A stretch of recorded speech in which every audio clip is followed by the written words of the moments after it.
भक्तामर स्तोत्र के लिए हम सभी लोग 21वें नंबर का काव्य पढ़ेंगे। कौन सा काव्य पढ़ेंगे? 21वें नंबर का काव्य पढ़ेंगे और उसका शीर्षक है सर्व सौभाग्य प्रदायक। क्या कह रहे हैं? सर्व प्रकार का सौभाग्य। सर्व प्रकार का सौभाग्य समझते हैं क्या होता है? हैं? बताओ, कोई बताएगा? हैं? सर्व प्रकार का सौभाग्य का मतलब ये कि आप तैयार हो गए काहे के लिए? पंचकलणक के लिए जाने के लिए। सुनना बड़े ध्यान से, ये छोटे रूप में आपको बता रहे हैं, इससे बहुत विशाल रूप में कार्यक्रम चलता है। आप तैयार हो गए पंचकलणक के लिए जाने के लिए। सौदर इंद्राणी आप बनी हैं, सच्ची इंद्राणी। सौदर में आपके पति बने हैं और अचानक से मंदिर की देहरी के पास तक आप पहुंचे, मंदिर घर से निकले और अचानक महिला प्रॉब्लम आ गई। क्या आ गई? अब क्या होगा? अभी तक हम लोग कह रहे थे, आप लोग कह रहे थे, पंडित जी कह रहे थे, पूरी दुनिया कह रही कितनी सौभाग्यशाली जीव है, कितनी सौभाग्यशाली जीव है। अब क्या हुआ? सौभाग्य में 100 हट गया, सिर्फ भाग्य रह गया। क्या रह गया? भाग्य रह गया और भाग्य में भी छेद हो गया। तो अब आप पूजन प्रतिष्ठा में जा नहीं पाएंगे। अब करोड़ों रुपए भी खर्च कर लो मास्टर साहब, अब क्या होगा? कोई मतलब नहीं। ऐसे ही आप आहार के लिए चौका लगाया, शुद्ध बना लिया, सारी व्यवस्था बना ली नीरू भाई, और अचानक से 10 बजे पूरी तैयारी हो गई पड़गान की और फोन आ गया घर पर, आपके घर में सूतक लग गया। 20 दिन से चौका आपने लगाया, 10 दिन चौका लगाया, 5 दिन लगाया, 4 दिन सभी मुनिराजों के आहार हो गए। 5 मुनिराज थे, मुख्य जो मूल नायक मुनिराज थे, बड़े थे, उपाध्याय आचार्य थे, उनके आने के 100% चांस थे। अब क्या आ गया? सूतक लग गया या पातक लग गया। मंदिर में तैयार हो गए, कपड़े पहन लिए, बिल्कुल हार मुकुट लगाकर सब कुछ तैयार हो गए और अचानक से किसी व्यक्ति ने साथीदार बोली ले ली, सब कुछ कर लिया और किसी व्यक्ति ने आपको टच कर लिया। अरे छू गए, छू गए। अब आपने कहा चलो दूसरे कपड़े बदल लेते हैं, और जैसे अंदर गए तो धोती नहीं मिली और मिली भी तो फटी मिली। अब क्या करेंगे बताइए? ये सौभाग्य नहीं है, पुण्य में कमी है, अंतराय है। यात्रा कर रहे थे समय शिखर, कहां टिकट बन गई, व्यवस्था हो गए, कमरे बुक हो गए और आप अचानक से कमरे से बाहर निकले और आपका बीपी हाई हो गया, शुगर बढ़ गई, अटैक आ गया, बीमार पड़ गए, घुटने में नस खिंच गई। कई प्रकार की चीजें ऐसी हैं जो आपके भाग्य को, सौभाग्य को रोकती हैं। तो ये जो अंतराय जैसी चीजें हैं, इनको ठीक करने के लिए ये हमारा सर्व प्रकार का सौभाग्य प्रदायक नाम का काव्य है। ऐसा भी होता है, आप दीक्षा का योग बन गया। क्या बन गया? सिटी सेंटर वाले बाबूजी, पीसी जैसा योग बन गया दीक्षा का। सिर पर चढ़ गया, बिनौली गोद भराई हो गई, पोस्टर छप गए और अचानक से आज दीक्षा होना है और शाम के तुम्हारे घर में पातक लग गया। अब दीक्षा ही नहीं हो सकती। ये क्या है? पुण्य की कमी। रितेश क्या है ये? थोड़ा सा आवाज बढ़ाओ, खींच रहा चला। पुण्य की कमी। तो आचार्य कहते हैं कि इस काव्य को अगर आप पढ़ते रहें, ऐसा भी होता है, सुनिए, हो सकता है आपको लगेगा महाराज जी क्या बात बोल रहे हैं। आपकी शादी पक्की हुई, ले दे के तो हुई, 28 साल में, 29 साल में, 32 साल में ले दे के राजू भाई शादी पक्की हुई और 2-2.5 महीने का समय लड़कों वालों ने ले लिया और अचानक से शादी के 5 दिन पहले जब कार्ड बट रहे थे, भैया हमें नहीं करना। अरे बेइज्जती करवा रहे हो, बेइज्जती नहीं, हमें नहीं करना। क्यों नहीं करना? हम लोग आ रहे हैं मिलने, नहीं मिलने भी नहीं आना, हमें नहीं करना। ऐसा भी होता है, घर पे शादी करके लड़की पहुंच भी गई और आप निकल गए कहां? घूमने के लिए। लड़के लड़की जाते हैं ना घूमने के लिए, निकले और रास्ते में गाड़ी का एक्सीडेंट हो गया, लड़का एक्सपायर हो गया। नई नवेली बहू आई घर पर और क्या हो गया? दुर्भाग्य आ गया, सभी बेकार हो गया काम। लोग सोचने लगे पता नहीं कौन से नक्षत्र में हमने की, पता नहीं कौन से दिन में की, पंडित सही नहीं था कि लड़की सही नहीं थी कि हमारे भाग्य टूटे थे। तो ये सौभाग्य को बढ़ाने वाला काव्य है। आप लोग चाहें हमारे जीवन में ये सौभाग्य महाभाग में बदला रहे, हमेशा मजबूती से हम खड़े रहें, तो इस काव्य को निरंतर पढ़ते ही रहना चाहिए। क्या करते रहना चाहिए? ऐसा भी हुआ है, बच्चे हो नहीं रहे थे। क्या नहीं हो रहे थे? बच्चे हो नहीं रहे थे और 4-5 साल बाद चलो किसी प्रयास से हो गए, होते ही पता चला 6 दिन, 8 दिन, 5 दिन, 1 दिन का बच्चा छोड़कर मां चली गई। अब उस बच्चे का कोई दोष नहीं है, उसके पूर्व नियोजित कर्म थे। इस कारण से उस माँ का साया उस बच्चे पर पड़ नहीं पाया, चेहरा भी नहीं देख पाई और दुनिया से विदा हो गई। तो हर प्रकार के सौभाग्य को, क्या हर प्रकार के सौभाग्य को बढ़ाना। लोग कहते हैं कि मैं बहुत सौभाग्यशाली हूं। विनोद कुमार जी, क्या कहते हो आप? बहुत सौभाग्यशाली है। अशोक जी, क्या कहते हो? चंद्रशेखर आजाद, छाटीपुर ग्वालियर, क्या कहते हो? मैं बहुत सौभाग्यशाली हूं। नहीं, आप सिर्फ भाग्यशाली हैं, सौभाग्यशाली तो भैसन सागर है। अब आप पूछिए क्यों? मैं भी इसी वक्त आपको बताऊंगा क्यों। पूछो, बताओ कपूरे दादा, क्यों भैसन सागर सौभाग्यशाली है? आप भाग्यशाली है, मैं सौभाग्यशाली हूं, क्यों बताओ? क्योंकि भैसन सागर के ग्रस्त के माता पिता आज भी जीवित हैं। जो माता पिता होते हैं वो सौभाग्य होता है मानव, सौभाग्य। यहाँ पर इतनी सारी महिलाएं होंगी, पूछो माइक लगाकर कि इसमें कौन अखंड स्वर्ण सौभाग्यवती है, तो मुश्किल से 10 हाथ उठाना। कितनी? जिनके माता पिता, सास ससुर और पहला लड़का हो। 1 2 3 4 और 5। सोचिए 500 लोगों में 5 निकल रही हैं तो 495 क्या है? वो भाग्यशाली हैं, ये सौभाग्यशाली है। और अखंड सौभाग्यशाली राजेश जी क्या है ये? और अपन भी महाभाग्यशाली इसलिए है क्योंकि माता पिता ही हमारा सबसे बड़ा सौभाग्य है। और हम क्या करते हैं? अपने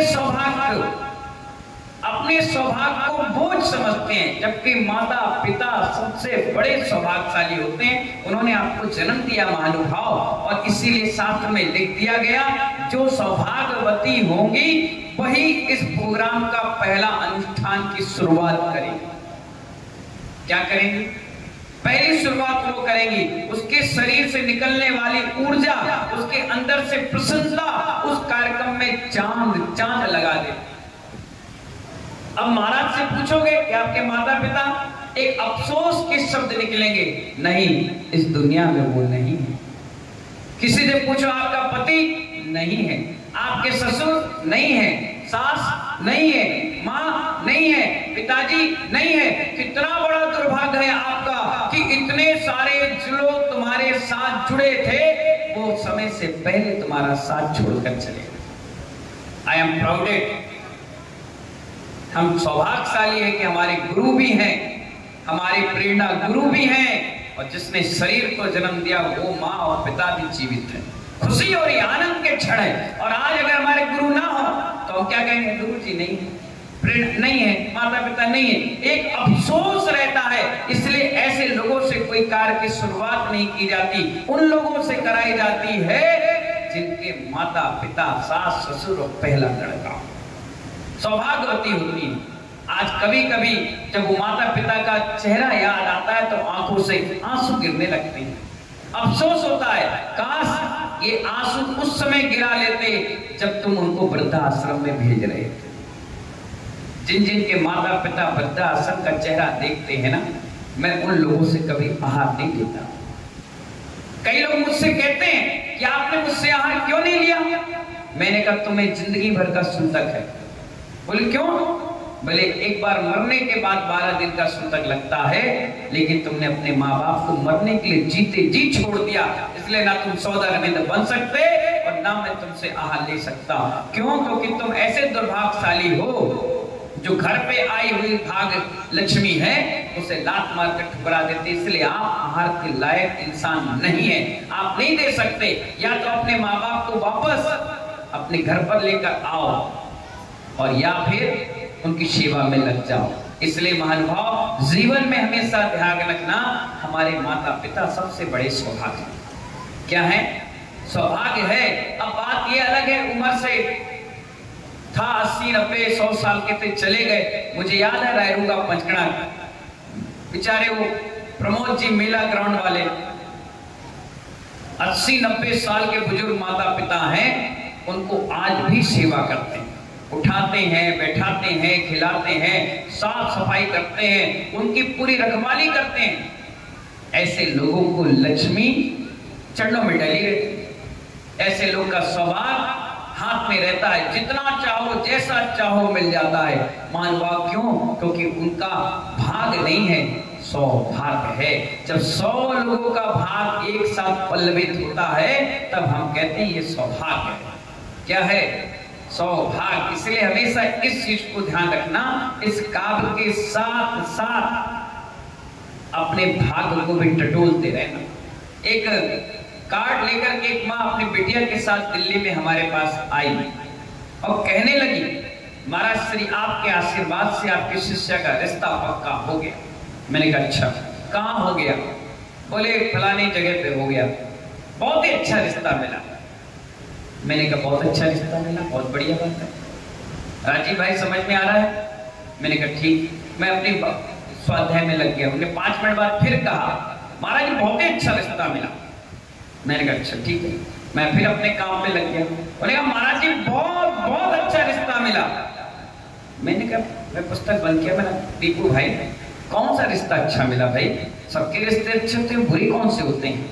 बुरे तो हमारे कर्म होते हैं, हमारी सोच होती है। कौन सा रिश्ता अच्छा मिला?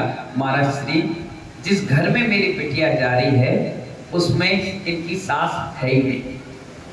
मैंने कहा इसमें कौन सी अच्छी बात हो गई? मेरा शादी कब है? बोले 5 दिन के बाद। मैंने कैंसिल कर दूं। बोले क्यों?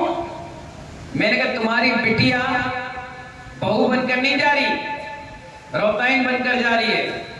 बोले क्यों?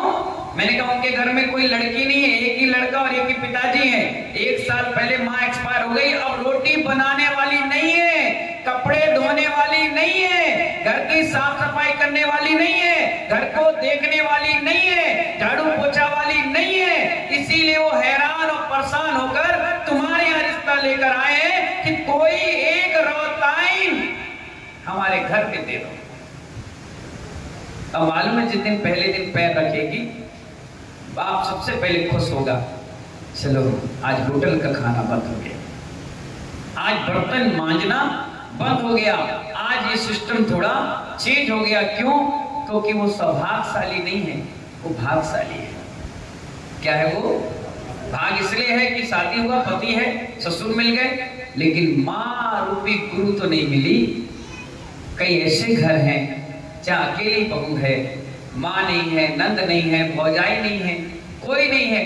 अब जब महीने से वो हो जाती है तो जेंट्स बेचारे होटलों में खाते हैं या बना बनाया रखा खा लेते हैं। उस माँ से पूछो, जहाँ सास रहती है तो बहू कर लेती है, जहाँ बहू रहती है वहाँ सास कर लेती है, और एक मित्र की तरह रहते हैं। कोई भी जिंदगी में उतार चढ़ाव आ जाए तो सास भी अनुभव के साथ उस बहू का साथ दे दे। कई बार पति बिगड़ जाए तो सास खड़ी हो जाती है, ससुर बिगड़ जाए तो सास कड़ी हो जाती है, नंद या भौजाई से लड़ाई हो जाए तो सास हमेशा पक्ष ले लेती है। कोई हमारा इंटरनल पावर बढ़ाने वाला है तो हमारी गार्जियन के रूप में सास है, हमारी माँ है। इसलिए ये माँ और पिता और सास और ससुर क्या है, हमारे सौभाग्य हैं। इसलिए इस काव्य को पढ़ना महत्वपूर्णता के साथ साथ प्रैक्टिकल रूप में भी जानना जरूरी है कि हमारा सौभाग्य कैसे बढ़ेगा। आप यहाँ काव्य को पढ़ लो, मंत्र की आराधना कर लो और माता पिता भूखे मरे तो ये काव्य भी कार्यकारी नहीं होगा। कार्यकारी कब होगा? जब पटरी के दोनों छोर एक साथ चक्की के चलेंगे, तब जाकर के ये गाड़ी आगे बढ़ पाएगी। आप पुण्य तो कमा लो, लेकिन पुण्य की चीजों को ठुकरा दो तो कुछ नहीं हो सकता, क्योंकि माता पिता पुण्य से मिलते हैं और पत्नी पसंद से मिलती है। माता पिता हमेशा पुण्य से मिलते हैं और पत्नी पसंद से। एक छूट जाए दूसरी आ सकती है, लेकिन माता पिता बाजार में नहीं मिलते महानुभाव, वो तो किस्मत वालों के हाथ में लगते हैं। हमें खुशी है कि हमारे माता पिता हैं, आपको खुशी है कि आपके सास ससुर माता पिता हैं, इसलिए सौभाग्य है। क्या है ये? सौभाग्य है। इसीलिए इस काव्य को हम सभी लोग पढ़ रहे हैं कि हमारा सौभाग्य बना रहे, हमारे माता पिता, सास ससुर और हमारा परिवार ऐसे संगठित और मजबूत बना रहे। एक चूल्हे में हम भोजन करें, हमारा सौभाग्य कभी भाग्य में नहीं और दुर्भाग्य में न बदले, सौभाग्य ही बना रहे। ठीक है ना? इस प्रकार से अपन इस काव्य को पढ़ने का प्रयास करेंगे। चलिए शुद्ध करें, मिलाइए पुस्तक में। मन ये, हाँ ध्यान रखना, ये के ऊपर मात्रा है ना, तो क्या पढ़ेंगे? मन ये वरम, वरम नहीं है, वरम हरि हरादय, हरि अलग करो, हरादय अलग करो, हरि हरादय एव दृष्टा, ता में आपकी मात्रा है ना, दृष्टा। और सा कैसा है?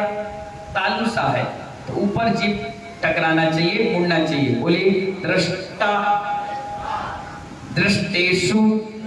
अब इसमें दो सा है, वो भी तालु वाले हैं। दृष्टेषु, एषु ये भी तालु सा है।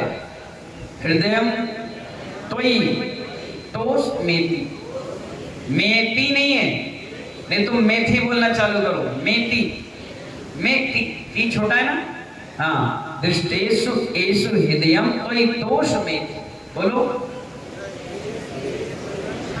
तोष मेथी। किम छोटी है ना, किम बीछीतेल, छी छोटा है, बी बड़ा है, बीछीतेल भवत्ता, ता में आपकी मात्रा बोली भवत्ता, उबी एन नान्यः, नान्यः, नान्यः, कश्चिन, सा कौन सा है? मूर्धन, कश्चिन मनोहरि नान भवान तरे, भवान तरे, पी छोटा है, भवान तरे पी। चलिए सुख पढ़ लिए, कोई डिस्टर्ब तो नहीं, दिक्कत तो नहीं, परेशानी तो नहीं किसी को? चलिए एक बार मैं पढ़ूंगा और रिपीट आप सभी लोग पढ़ेंगे, ठीक है ना? मन्ने वरम हरिहरा एव दृष्टा,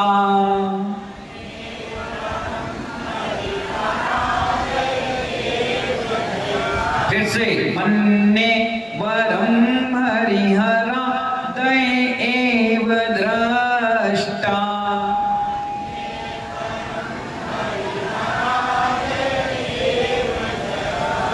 दृष्टेषु एषु हृदयं त्वयि तोषमेति,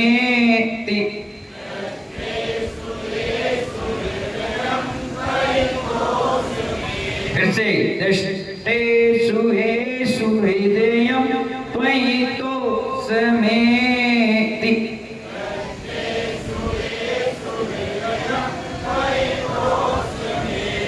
तीसरी लाइन, किम वीक्षितेन भवता भुवि एन नान्यः,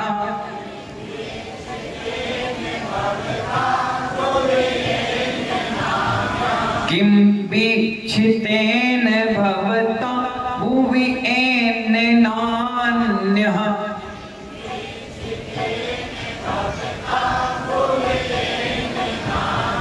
कश्चिन्मनोहरति नाथ भवान्तरेऽपि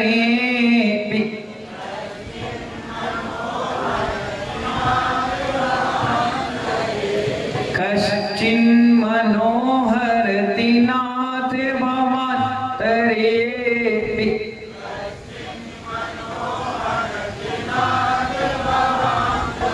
बहुत सुंदर आपने पढ़ा, एक बार ताली बजाइए, बहुत बढ़िया। अब स्टार्टिंग मैं करूंगा, सारे जेंट्स पढ़ेंगे, ठीक है? जोर से पढ़ेंगे, नाक मत कटवा देना, ठीक है? मन्ने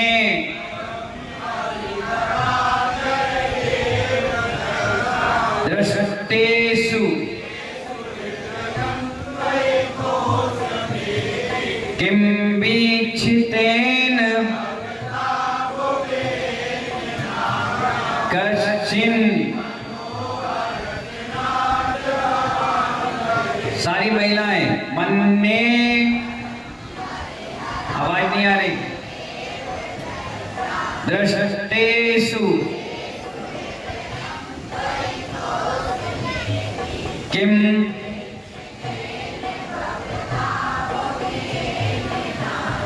कश्चिन। सभी जोर से पढ़िए, मन्ने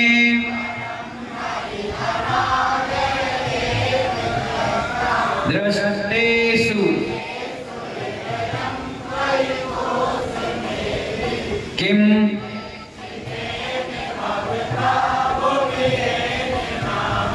कश्चिन। बहुत बढ़िया, जोरदार ताली बजाइए अपने लिए। माँ सरस्वती बेहसन सागर जी महाराज पर इतनी प्रसन्न है, इतनी प्रसन्न है महानुभाव, क्या कहें। मैं कभी कभी किसी को कुछ बोलता भी नहीं हूँ, अगर कभी कभी गुस्सा आ जाए, ऐसा नहीं आती, आ जाए तो मैं अपने मुंह को सिल कर रख लेता हूँ। मैंने नाम लिया प्रमोद जैन, मेला ग्राउंड, और आकर वो बैठ गए। कहाँ है ये देखो, मुझे थोड़ी ना मालूम था ये आ रहे हैं। माँ सरस्वती, इसलिए मैं कहता हूँ कि मेरी सरस्वती ऐसी कंठ में बैठती है, मैं जो कह दिया वो पत्थर की लकीर, उसको काटने वाला कोई नहीं। राजेश भाई से पूछो, जैन मिलन वाले से। मैंने कहा था कि घाटी गांव के पंचकणाक में मौसम की जिम्मेदारी मेरी, रजाई लेकर के सोना पड़ेगा। और जिस दिन मैंने कदम रखा, पूछो, सारे एसी फेल, कूलर फेल, सब बंद करके इनको रजाई ओढ़ ओढ़ कर सोना पड़ा। ऐसा भाई, ऐसा वैसा थोड़ी ना काम है। इसलिए मैं आपसे कहता हूँ 8 अक्टूबर को ध्यान रखना। 8 अक्टूबर को एक ऐतिहासिक भूतो न भविष्यति सरस्वती महाअर्चना विधान होगा, बहुत जबरदस्त उसका कार्य। ये युद्ध स्तर से तैयारियां चल रही है, जगह स्थान अभी 2-4 दिन में फाइनल होते ही उसका प्रचार प्रसार होना चालू हो जाएगा, व्यवस्थाएं बना दी गई हैं। इसीलिए ध्यान रखना, 1200 वर्ष प्राचीन माँ सरस्वती कमरे से बाहर आएंगी सबके लिए, और बस 5-6 बजे तक विधान हो, उसके बाद फिर अगले साल में नहीं।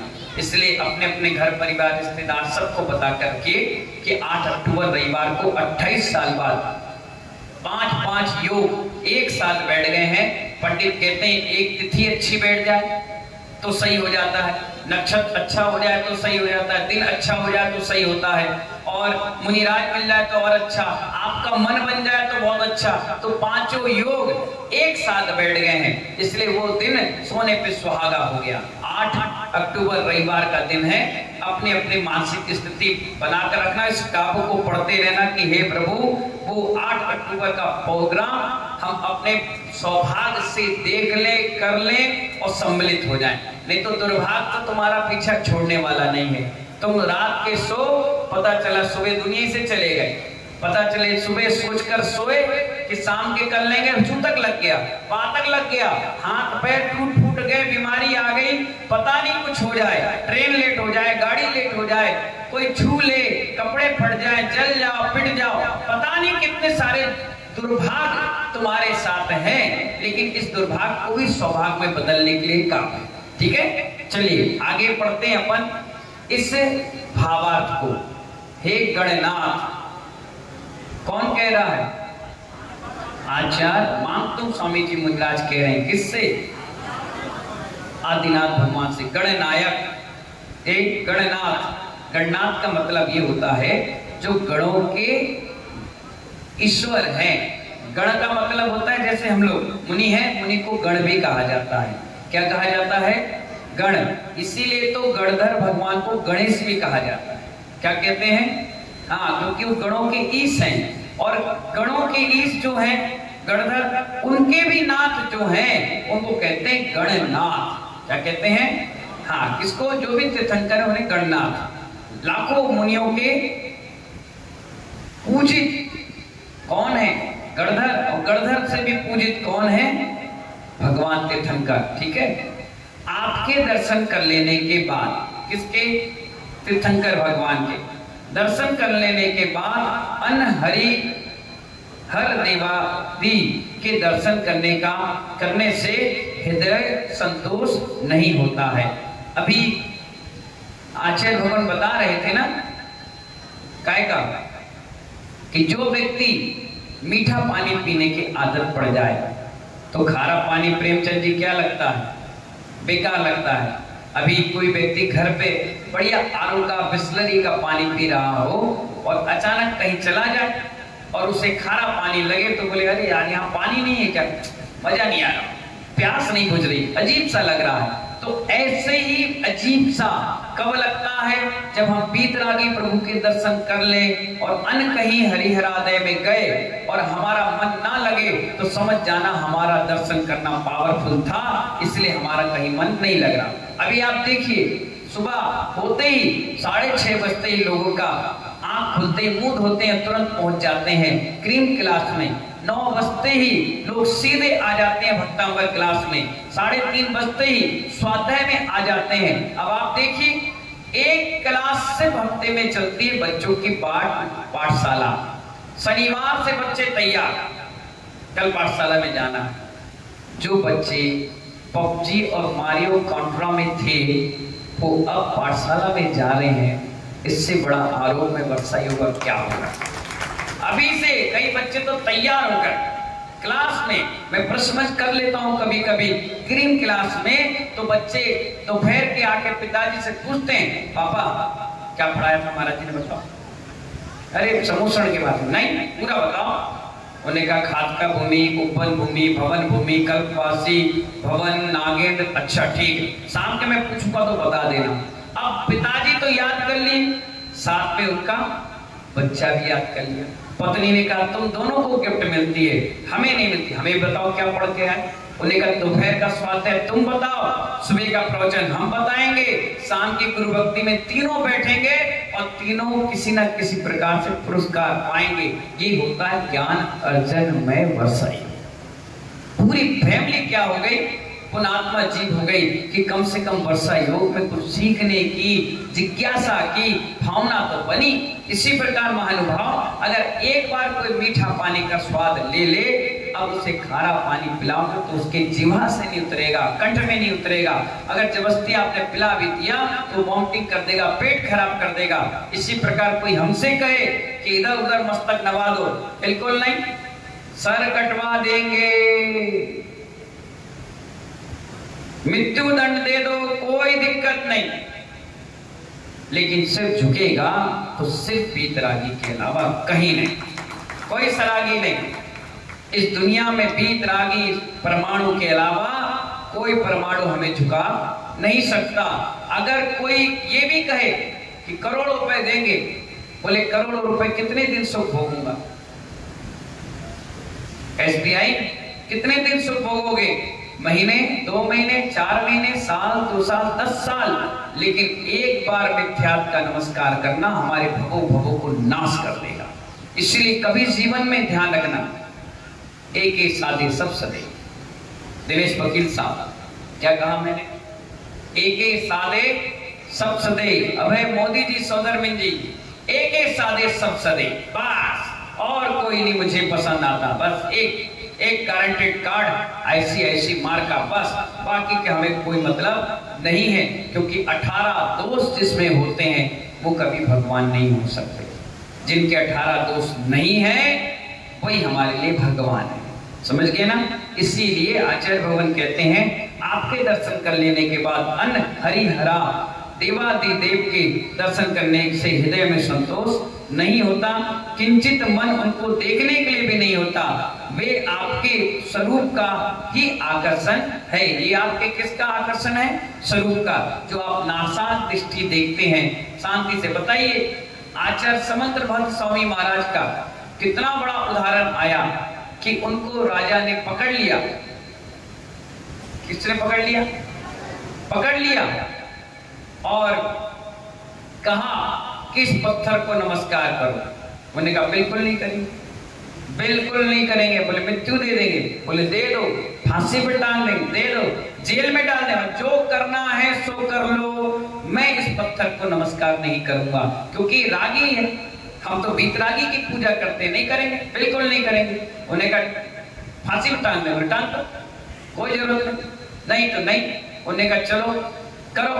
अब चारों तरफ से प्रेशर हो गया, तो उन्होंने कहा ठीक है, इस पत्थर को जंजीरों से बांध दो। रितेश क्या कहा? पत्थर को जंजीरों से अच्छे से बांध दो। बोले पागलपंती क्या करवा रहे हो?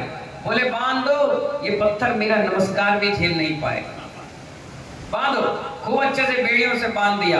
अब बोले ठीक है। उन्होंने पढ़ना चालू करा आदिनाथ भगवान की स्तुति, अजितनाथ, संभवनाथ, अभिनंदननाथ की, सुमतिनाथ, पदम प्रभु, सुपाशनाथ की, और जैसे चंदा प्रभु की स्तुति करी, पत्थर फटा और चंदा प्रभु प्रकट हो गए। तो इतना प्यारा प्योर नमस्कार हमारा होना चाहिए, तभी तो पत्थर से पासनाथ और चंदा प्रभु प्रकट हो जाते हैं।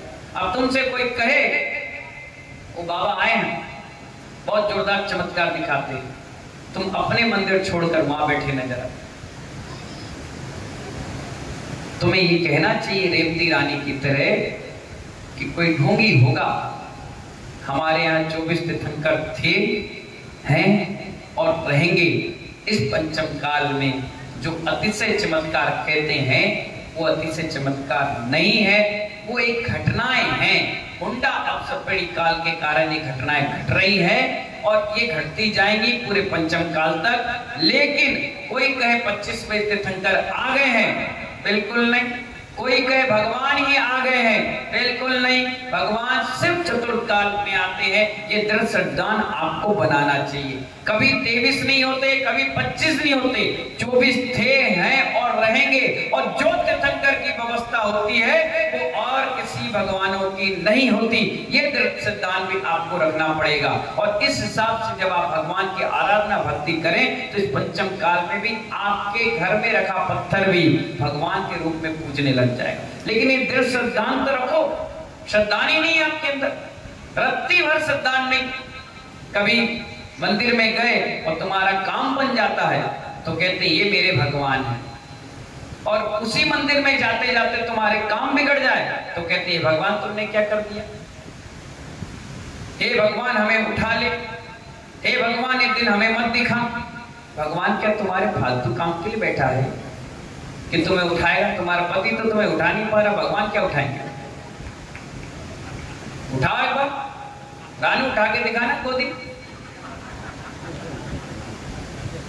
2 मिनट में सांस खुल जाएगी, 2 मिनट में। हे भगवान हमें उठा ले। भगवान तो बेचारा सिद्ध लोग में, वो सिर्फ तुम्हें तुम्हारी पत्नी को उठाने के लिए आएगा। नहीं भाजपा, गलत बात। क्यों भगवान तुम्हें उठाएगा? उठाए तुम्हारे कर्म, तुम्हारा फल, तुम्हारा परिवार। क्यों वो करेगा? वो तो निष्प्रय हो चुका, सब चीजों से अलग, वो तो सिद्ध आत्मा बन गए। हमको तो सिर्फ ये मूर्ति के रूप में मिले हैं, स्थापना निक्षेप नए से कि ये इन जैसे वो भगवान थे। किनके जैसे? हाँ, वो भगवान ऐसे थे और उनकी हम पूजा करते हो। कितने सरल भगवान। तुम उनकी नाक पकड़ लो कुछ नहीं बोलेंगे, तुम कान पकड़ लो कुछ नहीं बोलेंगे, तुम उठा करके नचने लग जाओ भगवान को, वो कुछ भी नहीं बोलेंगे, क्योंकि वो तो परम सिद्ध बन चुके। बस अपन को अपनी गरिमा, विवेक और व्यवस्था बनाकर चलना चाहिए कि वो भगवान की कभी अभिनय अनादर ना हो।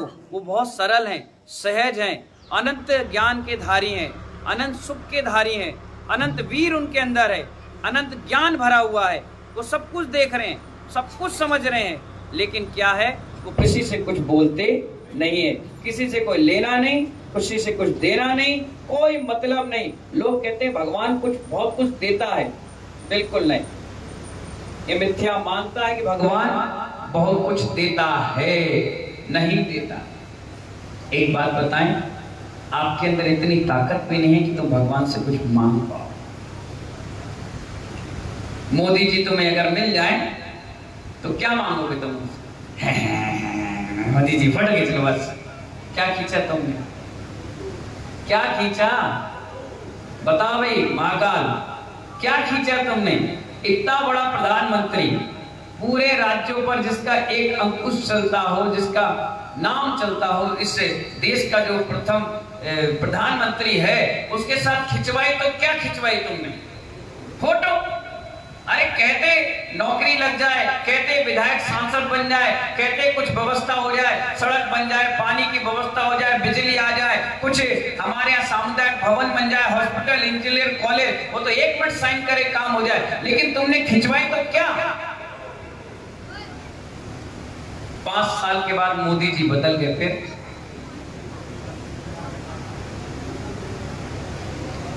5 साल के बाद वो प्रधानमंत्री बदल गया, फिर क्या करोगे? और अगर वो फोटो पे पानी गिर गया तो, फोटो खराब हो गई तो क्या करोगे? अरे फोटो बनवानी है तो हृदय पर बनवाओ। आदमी मरते दम तक तुम्हें याद करे, हाँ यार वो व्यक्ति था यार, बहुत मजा आ गया। मालूम है मायावती फ्रेंड थी उनकी, एक फ्रेंड थी उनकी, वो रोड पर खड़ी थी और मायावती गांव से निकली, गाड़ी रोक करके आई और उससे मिल करके गई और कहा तुम्हें फलानी फलानी नौकरी और तुम्हारा मकान बन जाएगा। उससे पूछा गया मायावती से, ऐसा तुमने क्यों किया? बोले जब मेरे घर में खाना नहीं था तब इसने मुझे खाना खिलाया, मेरे घर में भोजन नहीं था इसने मुझे भोजन दिया, जब मेरे घर में छत नहीं थी तो इसके साथ इसके घर पे रहती थी, इसका एहसान है, मैं मरते दम तक नहीं भूलूंगी। अब बताइए, उसने फोटो खिंचाई, मायावती ने खिंचवा के अखबार में डलवाई होगी, लेकिन उस दयावती, नाम था उसका, दयावती ने नहीं खिंचवाई। किसने खिंचवाई? तो सोचो महानुभाव, हृदय को कोई टच करे, आपका हृदय को जीत जाए, ऐसे काम करो, ऐसे काम मत करो जिसमें फोटो में रह जाए। हमारे भगवान कहते हैं पुद्गल के फोटो पुद्गल को खुश कर रहे हैं, जीव कहाँ खुश हो रहा है? फोटो तो खींच रहे हो, ये भी एक फोटो है और वो खींचने वाली भी एक फोटो है, और फोटो फ्रेम बन करके रह जाते हो। कुछ करना धरना आपके नसीब में नहीं है। इसलिए आचार्य कहते हैं कि सिर्फ भगवान के दर्शन करिए और आनंद के क्षण लीजिए, और 24 घंटे उनका इस्तेमाल करने से हमारे अंदर से परिणाम शुद्ध विशुद्ध बनते रहते हैं और अंदर से एनर्जी फुल ऊर्जावान हम अपनी जिंदगी जीते हैं। और इस प्रकार से इसका भावार्थ था महानुभाव, और इसका मंत्र पढ़ लीजिए जो अर्घ का है। ओम ह्रीं अरम नमो पर्ण सम्मणाणम रिद्धि सहित श्री आदिनाथ सुरेंद्राय अर्घम निर्वपामीति स्वाहा। 97 नंबर पृष्ठ में यंत्र दिया है, देख लीजिएगा, नीचे मंत्र है रिद्धि मंत्र। ओम ह्रीं अरम नमो पण सम्मणाणम झोम झोम नमः स्वाहा। ऐसे ऋषि जिन्हें सम्यक प्रज्ञा प्राप्त हुई है उन्हें मेरा प्रणाम। सम्यक मतलब सच्ची, प्रज्ञा का मतलब ज्ञान, प्रज्ञा का मतलब ज्ञान, बुद्धि जो होती है ना अंदर, वो सम्यक है। मैंने बताया सम्यक बुद्धि होगी तभी तुम इधर उधर सिर नहीं पटकोगे, इधर उधर सिर नहीं झुकाओगे, इधर उधर भागोगे नहीं, एक साधे सब सदे। तो जिन्हें सम्यक प्रज्ञा है ऐसे उन मुनिराजों को, ऐसे रिद्धिधारी मुनिराजों को, ऐसे ऋषियों को, ऐसे गणनाथ को हमारा प्रणाम। ठीक है ना? इसका मंत्र पढ़िए, सिद्धि मंत्र है ओम नमः श्री मणिभद्र जय विजय अपराजिते सर्व सौभाग्यम सर्व सौख्यम कुरु कुरु स्वाहा। दूसरा मंत्र है ओम नमो भगवते शत्रु भय निवारणाय नमः। इसका विधि सुनिए। पवित्र होकर लाल वस्त्र धारण कर लाल माला द्वारा 42 दिन तक प्रतिदिन 108 बार 21वां काव्य रिद्धि मंत्र स्मरण करते हुए 108 पुष्प चढ़ाना चाहिए। क्या चढ़ाना चाहिए? कल सुमन आया था, आज पुष्प का नाम आया है। गुण क्या है सुनिए। यंत्र पास रखने तथा काव्य रिद्धि मंत्र का स्मरण करते रहने से सर्वजन, क्या सर्वजन का मतलब पूरी समाज, स्वजन परिवार और परिवारजन मतलब माता पिता भी और सास ससुर भी। लड़का है तो सास ससुर और लड़की है तो माता पिता। स्वजन परिजन सभी अपने अधीन हो जाते हैं, वशीभूत हो जाते हैं। क्या हो जाते हैं? कई ऐसे परिवार हैं जहां पर बहुओं की नहीं चलती,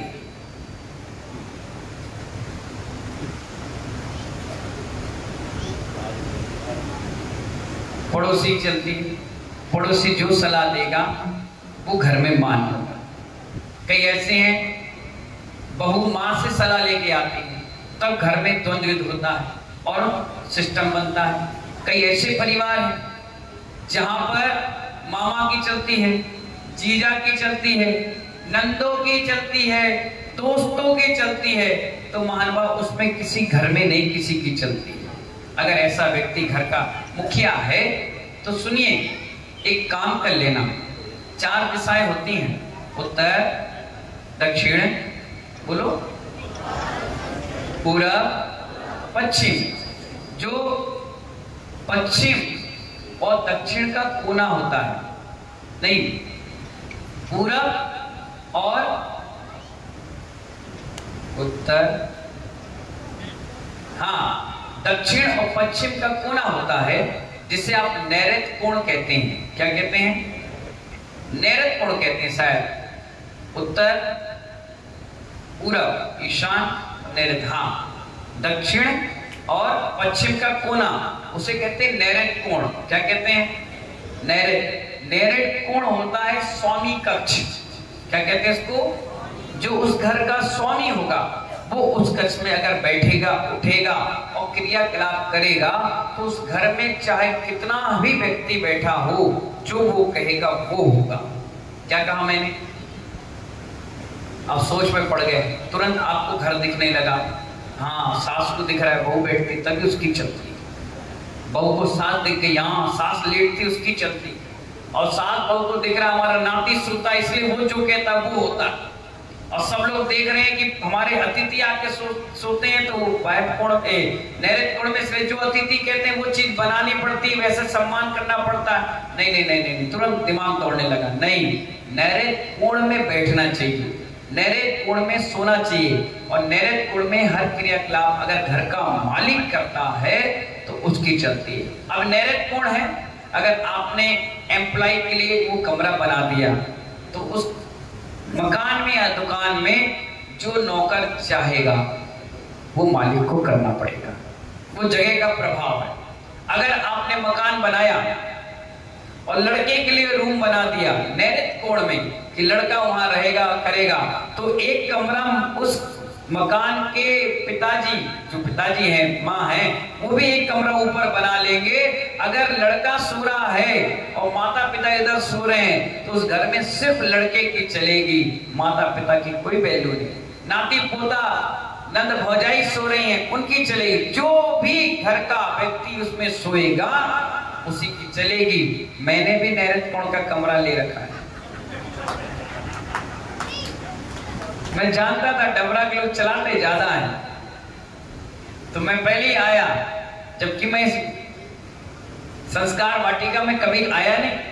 आया, मैंने सबसे पहले बोला, हाँ नैऋत्य देखो भैया दीपक। बोले महाराज ये कमरा, मतलब यही कमरा। अरे ये नहीं, ये मतलब नहीं, इसी में रहेंगे, इसी को बनाओ बढ़िया व्यवस्थित। बोले क्यों? मैंने कहा जो चाहेंगे वो होगा, जैसा चाहेंगे वैसा होगा, जो कहेंगे वो होगा। इसलिए नैऋत्य कोण में मालिक के कोने में बैठे हैं। इसलिए इस वर्षा योग के मालिक कौन है? क्योंकि हम ही तो मूल नायक है। कौन है? तुम कितने कुछ कर, तुम्हारी पत्नी भी हमारी बात मानेगी, तुम्हारे पिताजी हमारी बात मानेंगे? तुमने जो पैदा किए लल्लू पल्लू गंजू पंजू है गोलू मोलू, जो मैं कहूंगा ना इस 5 महीने तक वो करेंगे, जैसा कहूंगा वैसा। क्योंकि इस वर्षा योग में मैं नैरेत कोण में बैठा हूं निर्मल पाटनी जी, इसलिए जो चाहूंगा जैसा चाहूंगा वैसा होगा, और वो हो भी रहा है, आप 1 महीने में देख भी रहे हो। कोई कुछ भी करे मुझे मतलब नहीं। मैंने कहा हाँ भाई ये काम होना है, सुरेंद्र चाचा तुम्हें करना है, तो सुरेंद्र चाचा भी उस नैरेत कोण के प्रभाव को देखकर ऑटोमेटिक कहते हैं हाँ भाई करना है। क्योंकि पुलिस के जब तक स्टार लगे होते हैं तो जो हवलदार को कहता है हवलदार वो करता है। वो स्टार का इतना बड़ा पावर, जितने स्टार हट जाते हैं हवलदार कहता है भाई साहब आपकी ड्यूटी खत्म, हटो अब हमको कर दे। तो इस स्टार का प्रभाव पड़ता है, इसलिए घर पे जाना और देखना नैरेत कोण कहाँ है। हाँ सब जाएंगे, सब मालिक बनना चाहते हैं, कोई नौकर बनना नहीं चाहता, कोई सेवक बनना नहीं चाहता। यही तो लड़ाई है। अरे मालिक बनो, मालिक जैसे गुण तो लाओ। मैं भले नैरेत कोण में बैठता हूँ लेकिन कभी डंडा लेकर नहीं बैठता, कभी चिल्लाता नहीं, गुस्सा नहीं करता, झंझट नहीं, कोई मतलब नहीं, शांत चित्त। क्योंकि मेरा मुख ईशान कोण पर रहता है। ईशान कोण कहता है धार्मिकता, शांति, निर्मल परिणाम। इसलिए आप देखिए उस कोने में जो ईशान कोण है उसमें अपन ने कलश रखा है, जाप करते हैं, पूजा करते हैं, आनंद के साथ बैठते हैं। एक भी महिला जेंट्स वहां बात करते नजर नहीं आता। और कितनी गर्मी है उस कमरे में, फिर भी लोग आराम से बैठकर जाओ, कम से कम 150-200 माला रोज प्रतिदिन। जैसे इस कमरे में घुसो तो ऐसा लगता है किसी वेदी के सामने आ गए, ऐसा लगता है कोई भगवान वहां विराजमान है। हमने कितनी बड़ी तपस्या करके उन कलशों को भरा और वहां साधना करते हैं। महाराज भी जाप करते हैं, महाराज जाप करते हैं ना, जाप महाराज भी करते हैं, हम भी जाते हैं, जब आते जाते हैं वहां जाप कर लेते हैं। यानी वो जगह बड़ी पवित्र है ईशान कोण की, इसलिए वहां पर जाप होती है। यही वास्तु है मानव, जो स्थान जिसका है वहां पर रख लो, वो वास्तु कहलाता है। चलिए तो ये समझ गए ना आप, स्वजन परिजन और सर्वजन अपने वशीभूत हो जाते हैं और ये अपने अधीन हो जाते हैं, जैसा हम चाहें वैसा काम कर लेते हैं। ये उस समय के काव्य हैं जब राजा महाराजा होते थे, सैनिक हैं, युद्ध स्थल पर गए, वो इधर उधर भाग रहे हैं, तो इस मंत्र की आराधना करने से वो एकजुट हो जाते थे, मजबूत हो जाते थे, ऊर्जावान हो जाते थे और फिर कार्य में अपने लग जाते थे। इसी के साथ आज का 21वें नंबर का कार्य समाप्त हो गया और अपन सभी लोग फिर अगले काव्य की तैयारी यानी 22वें काव्य की ओर बढ़ेंगे। बीच बीच में 2-2 काव्य आपको पढ़ाए जाएंगे, जिससे अपने 25 तारीख तक ये भक्तामृत स्तोत्र के सारे काव्य समापन हो जाए। इन्हीं मंगल भावना के साथ जय बोले महावीर भगवान की।